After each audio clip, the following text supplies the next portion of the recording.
Hi and welcome back to Blooming in Brisbane. Today we're at Rod Patterson's rare garden. So welcome to the program, Rod, and let's have a chat about your beautiful garden.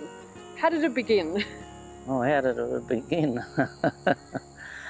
Oh, this was a vacant block of land when I came here, and I just slowly put, I put a lot of pawpaws in, because you can start a garden like this off with pawpaws.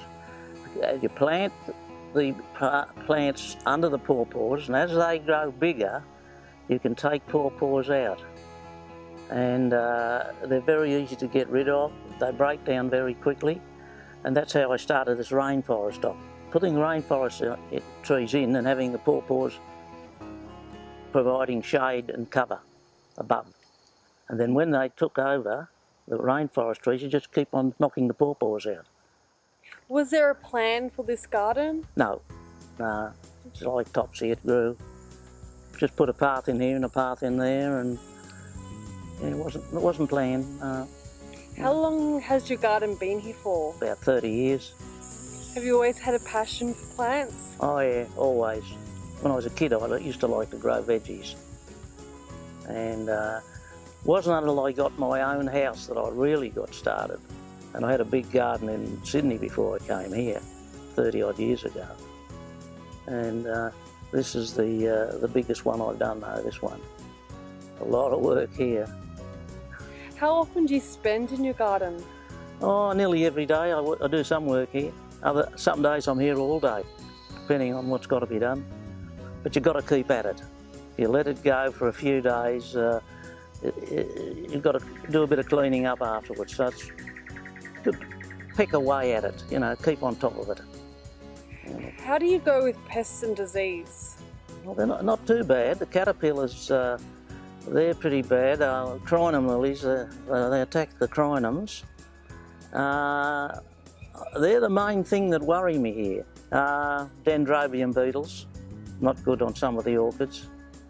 But you just got to keep your eyes open when you walk around the garden and pick these things up. They'll do a certain amount of damage no matter how hard you try, because you can't spray a garden like this. It's impossible, you know. How many different plants do you have? Oh, no, I don't know. Thousands. I've noticed that you have a lot of variegation in your plants. I tried to put flowers in the garden like this, but it didn't work. And you've got to have some relief from all the greenery. So I thought, well, why not use variegated things? And if you look around, you'll see a splash here and a splash there, and it looks a lot nicer with the bit of variation there. So that's why I've used variegated things, because of the semi-shaded situation. Where do you get the different rare plants from? Oh, you've got to do a lot of running around and seeing collectors. Collectors are the people that have these odd things. And I've found a few things too over the years in the wild. That all adds up. But if you go to the nurseries, you will get the odd things, but if you want to get a garden like this you've got to really work hard at it. See a lot of people. Do a lot of exchanging too, swapping plants. Which show you quite a few things here that I've got by just swapping something that somebody else hasn't got. Yeah. How often do you open your garden up to the public? Once a year, the open garden scheme. When's the next time it's opened? 3rd of May.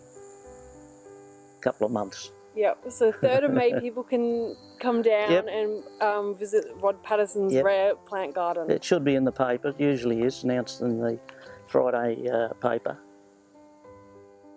And how do you go about fertilising such a large area with all the different particular plants and their needs? Don't fertilise, just mulch. Only time I fertilise is if I want to grow something and I want to get it going, then I'll fertilise a bit then. And once it's on its own, doing well, no more fertiliser. Wow. What are your future plans for your garden? Oh well, probably outlive me. That's about the only thing I can think of. I haven't got any plans, special plans for it, no. Tell me about this Imperium. I've never seen one quite like this before. This is a double flowering Imperium. I've got this red one, and I've got an orange one, and I collected them from the chap up in Cairns. And they only had the 2 plants, so I was lucky to run those down. You don't see them around much. I've never seen one before. Very unusual. So Rod, tell me about this tree fern right here. This is an extremely rare tree fern. One of the rarest in the world. Perhaps the rarest, I don't know. But it comes from Cape York, and it's only known to grow in perhaps 2 locations. It grows in creeks, on mossy rocks, and it's a little grower, and as you can see it's multi-trunked.